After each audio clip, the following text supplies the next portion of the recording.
नमो तस्स भगवतो अरहतो सम्मा सम्बुद्धस्स।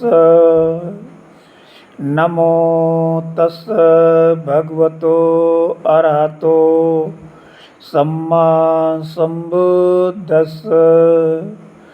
नमो तस्स भगवतो अरहतो सम्मा सम्बुद्धस्स।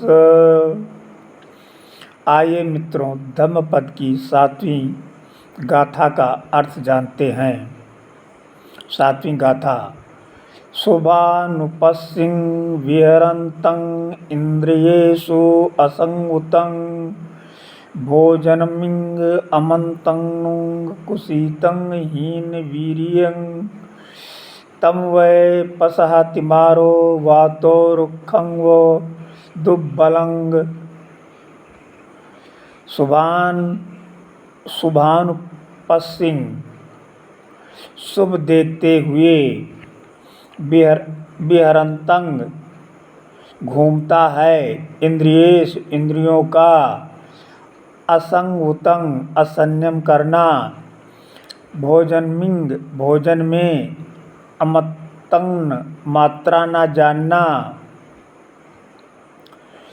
कुसीतं अब आलसी होना, हीनवीर्यं बलहीन होना, मनोबल न होना, तंग उन्हें, पसहति रौनता है, मारो मनोविकार, वातो वायु आंधी, रुक्खम वह वृक्षों की तरह, दुब्बलं दुर्बल।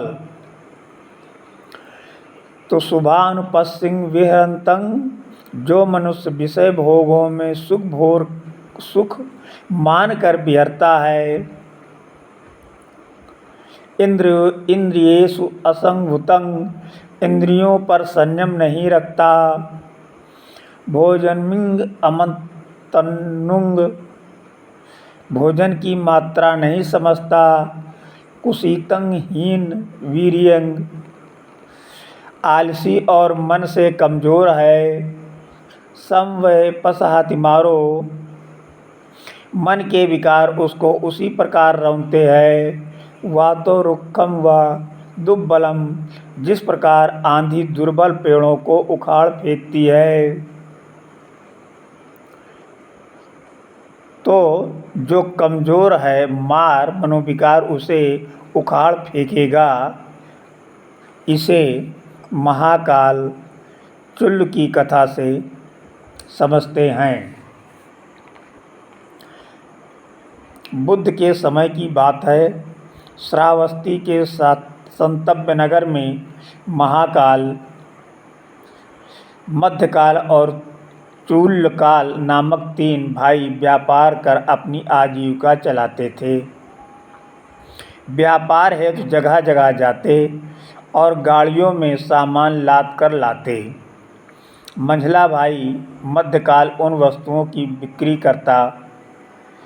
एक बार दोनों भाई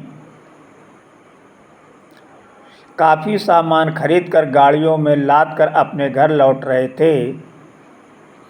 रास्ते में विश्राम के लिए वे श्रावस्ती एवं जेतवन के बीच रुके। वहाँ महाकाल ने देखा कि कुछ लोग महात्मा बुद्ध के उपदेश सुनने जा रहे हैं। उत्सुकतावश वो भी छोटे भाई को बताकर बुद्ध की सभा में पहुंच गया।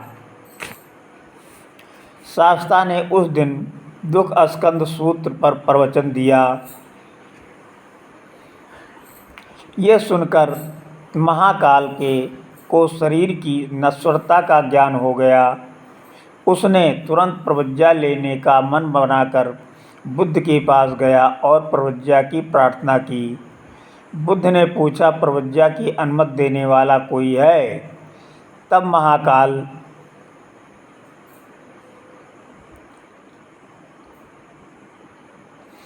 महाकाल ने अपने छोटे भाई चूल्लकाल को बुलाया। छोटे भाई ने बहुत समझाया कि वो प्रज्ञा लेने की कोशिश न करे और महाकाल नहीं माना।